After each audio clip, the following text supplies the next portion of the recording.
Salut, c'est Trado, content de vous retrouver pour la mise à jour des zones d'accumulation rationnelle pour l'or et pour l'argent avec aujourd'hui 3 articles qui vont vous intéresser, je le pense sincèrement, en particulier les deux premiers. Alors le premier, c'est fou, hein. Je sais que je me répète, mais c'est vraiment une époque qui me rappelle les grandes heures de l'or au début des années 2000. Ça y est, les mauvaises habitudes reprennent avec les achats secrets d'or des banques centrales et un record, mesdames, messieurs. Ça y est, c'est officiel, hein, c'est Nicolas Perrin qui a trouvé l'article. Et il fait d'abord le point sur les raisons pour lesquelles l'or est monté en 2024. Et regardez ça, on est à 66% de la demande d'or des banques centrales qui est impossible à clairement allouer. Bon, clairement, ça veut dire que les banques centrales achètent de l'or, beaucoup sont transparentes et beaucoup, encore plus, ne le sont pas. Et la majorité de l'or qui a été acheté par les banques centrales, donc 2 sur 3 dollars en gros, eh bien ont été achetés, mais on ne sait pas qui les a achetés. C'est fou, c'est juste fou. Alors bien sûr, il y a toujours la même chose. On a les candidats à la discrétion habituelle qui sont la Chine et l'Arabie Saoudite qui communiquent très très peu, à tel point qu'on pense que, vous le savez bien, hein, que les Chinois sont plus proches des 5000 tonnes d'or que des 2200, autrement dit ajouter le double quasiment, enfin plus que le double, mais on n'est pas capable de savoir qui achète l'or et c'est intéressant parce que vaut du coup les déclarations, que valent les déclarations de détention d'or des banques centrales quand on a essentiellement des pays qui déclarent pas. Évidemment, on parle de la Chine, l'Arabie Saoudite, mais il faut pas compter sur la Russie et d'autres pour être transparent au niveau de la détention d'or, hein. Bref, c'est le premier article, vous trouverez cet article, en plus c'est bien, il est en français, c'est Nicolas Perrin qui l'a fait sur l'or et l'argent, vous avez un lien en dessous de la vidéo. Deuxième article, alors là encore une fois, bon, ça va peut-être en assommer quelques-uns, mais je suis content parce que je vous ai prévenu qu'il fallait pas accorder trop d'importance pour l'instant à cette histoire de pénurie d'or à la LBMA. Alors, la LBMA, c'est le marché de l'or de Londres, hein, c'est le premier marché mondial. Et j'attendais impatiemment que des pointures, hein, de l'or, pas des personnes comme moi qui analysent les graphes, hein, mais des vrais spécialistes de l'or donnent leur avis par rapport à ça. Ça a été notamment pour la France et en français, donc le cas de Nicolas Perrin, qui est sans doute le plus grand spécialiste, un des plus gros spécialistes francophones de l'or, et l'avis est partagé par Stoffer Levalek, hein, qui sont donc probablement les plus grandes sommités mondiales, parmi les plus grandes sommités mondiales, par rapport à cette histoire du LBMA et de la pénurie d'or, etc., etc. Il n'y a pas de pénurie d'or, ok? Enfin, normalement, si on met les choses bout à bout, on n'a rien qui puisse ici permettre de conclure à une pénurie d'or. Et c'est normal parce que il y a des tonnes et des tonnes et des tonnes, des milliers de tonnes d'or qui dorment et qui attendent d'être mobilisées. Donc ils le disent, il y a une pénurie de bras, pas une pénurie d'or. C'est-à-dire qu'on a du mal, on fait pas bouger des tonnes d'or comme on fait bouger des patates, quoi. Il faut de la logistique, il faut de la sécurité, il faut tout ça. Alors ils le disent, et Stoffer Levalek le disent, on peut pas parler de gold squeeze. Il y a rien qui permette de le dire, hein, mais par contre, il se passe quelque chose. Il est clair que il y a quelque chose qui se trame, mais au-delà de la raison pour laquelle cette chose se trame, on n'est pas en mesure de dire pour l'instant qu'il y a une pénurie d'or au COMEX, à la LBMA. Alors bien sûr, encore une fois, cela ne change rien au fait qu'il y a beaucoup trop d'or papier par rapport à l'or physique. Ça change rien au fait que si tout le monde réclamait de retirer son or, il y aurait des difficultés. Mais pourquoi le ferait-il ? Ok, pourquoi le ferait-il ?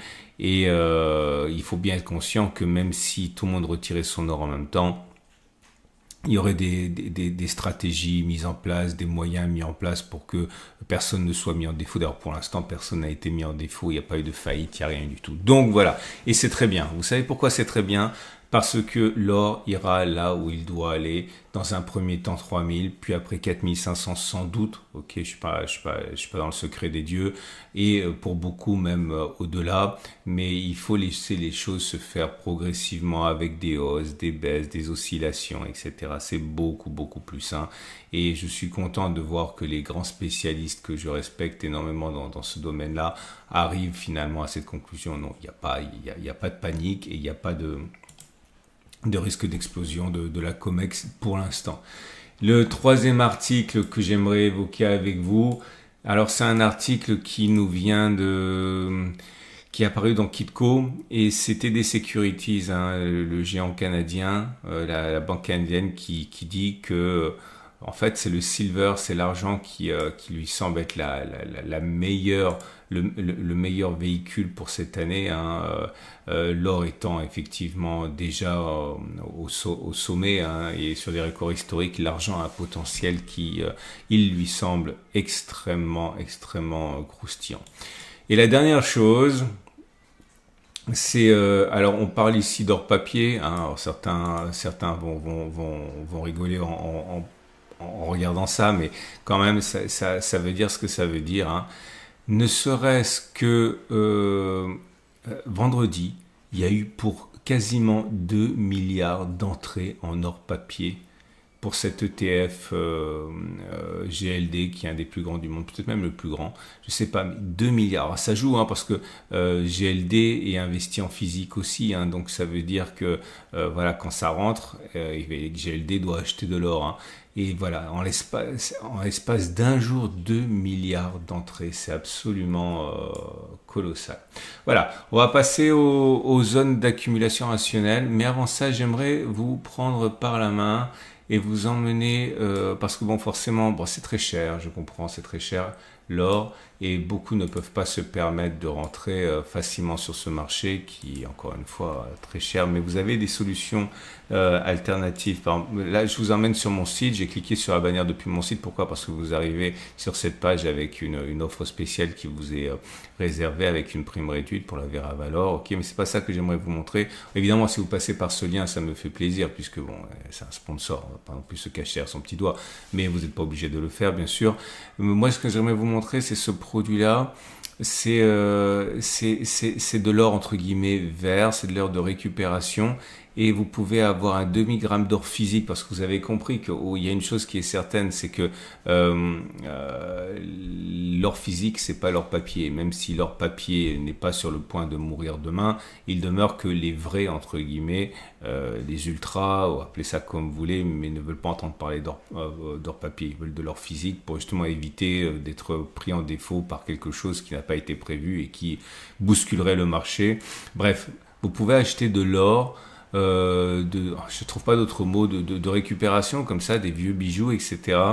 Et à partir de 58,58 euros le demi-gramme d'or pur, ok, d'or pur, hein, pas gramme d'or, on parle du contenu pur, hein. Bref, c'est une possibilité pour ceux qui ont des budgets peut-être un petit peu plus limités, ou alors pour ceux qui veulent acheter régulièrement, et bon, vous pouvez pas non plus acheter un Napoléon toutes les semaines, hein. Et ça peut être intéressant pour vous. Bref, et c'est au LSP, ça veut dire que quand vous achetez avec quelque chose qui est LSP, vous n'avez pas à payer les droits de garde pour la mise au coffre, hein. Donc ça peut vous intéresser.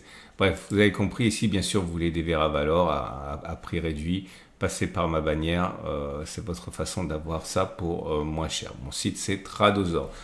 Et on passe donc aux zones d'accumulation rationnelle avec, comme pour habitude, l'or libellé en euros qui a du mal, hein. Il faut être clair, à mesure que l'on se rapproche des objectifs qui étaient fixés par de nombreux analystes, et bien des prises de profit ont lieu par prudence, j'ai envie de dire, surtout que la progression a été verticale, hein, entre le 27 janvier et le 11 février. On sent qu'il y a besoin de prendre des profits. J'y vois absolument rien de grave, je vois même quelque chose de sain. Vous savez quel dédain j'ai pour les mouvements sans consolidation, donc ce qui se passe est une bonne chose. Si on devait consolider, j'envisagerais un retour sur les 26,33, 25,97 sans aucune hésitation, hein. Ça correspondrait depuis les plus hauts à une baisse de 10% et depuis les niveaux actuels à une baisse de 6%. Ce serait une excellente opportunité peut-être d'utiliser la réserve pour les zones d'accumulation rationnelle. On n'y est pas, hein. Je suis pas en train de vous dire que ça va baisser, je dirais simplement que si on devait escalader cette zone-là, ça m'étonnerait pas du tout. Et en tout cas, la tendance de fond est toujours haussière, la tendance de long terme est toujours haussière. Les bougies Aiki Nashi indiquent que c'est pas du tout aussi haussier que ça. Puis là, vous avez une bougie rouge, mèche haute, mèche basse, autrement dit, sans aucune conviction haussière. Les bougies avec conviction haussière sont des bougies longues, vertes, sans mèche basse, comme ici. On en est très loin. Là, ce sont des bougies d'hésitation. Donc pour l'instant, je le répète, attentisme et prise de profit sur des niveaux élevés. Alors ceux qui aiment le chartisme pourront s'amuser à tracer des triangles, figures de consolidation. Il faudrait bien sûr déborder l'oblique descendante ici pour espérer une reprise de la tendance haussière, mais ce n'est qu'une clôture au-dessus des 28,59 ici qui remettrait à mon avis véritablement les choses dans le bon sens. Pour l'or libellé en dollars, c'est la même chose. J'ai même envie de dire que c'est l'épicentre du problème, puisque 3000 dollars est une étape très importante.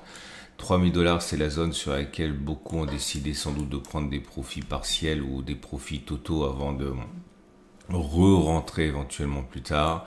C'est pour ça à mon avis qu'il y a des dégagements. La bougie du jour à moins 1,5% va dans ce sens, hein. Il n'y a rien de grave, je le répète une deuxième fois, mais voilà, ça montre que les catalystes manquent à partir de maintenant pour aller beaucoup plus loin, parce que si on regarde les choses en termes probabilistes, par rapport au plus haut, on n'a plus que 1,7% à prendre, alors que le potentiel de baisse, lui, il est beaucoup plus important, puisque la première zone d'accumulation rationnelle, on l'a identifié ici à 26,50, 25,80. Donc un simple ratio gain-risque amène à considérer effectivement que des prises de profit partielles soient justifiées. Ça remet ni en question la tendance de fond qui est haussière, ni la tendance de fond de long terme qui est haussière, mais effectivement, voilà, je dis pour une troisième fois, des prises de profit partielles sont à l'œuvre. Les bougies Aiki Nashi indiquent que voilà, forcément du coup c'est beaucoup moins bon avec une première bougie rouge comme ça. Ça faisait un moment, vous aviez déjà tout un ensemble de bougies depuis plusieurs semaines avec mèche haute, mèche basse, donc pas des bougies de conviction haussière, des bougies d'hésitation. Et la baisse du jour vient quelque part ponctuer cette hésitation. Pour l'argent, c'est pareil, c'est toujours pareil avec l'argent qui a tendance à reproduire ce que fait l'or. L'argent libellé en euros est en repli avec une baisse de 2,6%. Tendance de fond haussière, tendance de long terme haussière. Première zone d'accumulation rationnelle importante, c'est pour moi 28,8, 27,4. Et c'est pareil pour l'argent libellé en dollars, qui est en repli, qui peut éventuellement retourner sur la zone des 29-26, comme on l'a déjà fait, tendance de fond haussière, tendance de long terme haussière. Voilà, on a fait le tour. Je vous rappelle que ce format est mis à jour 2 fois par semaine, le mercredi et le samedi, donc la prochaine mise à jour c'est dans 3 jours. Vous pouvez vous abonner pour ne pas louper justement cette mise à jour, vous pouvez liker, ça me fait plaisir. Vous pouvez découvrir les vidéos et les commentaires, les articles que j'ai mentionnés sur mon site, il y a un lien en dessous de la vidéo. Vous pouvez profiter de la baisse en cours pour éventuellement commencer à penser à mobiliser votre réserve pour zone d'accumulation rationnelle. Ça devrait se préciser d'ici quelques jours. Je vous souhaite une excellente journée et je vous dis à samedi pour la mise à jour.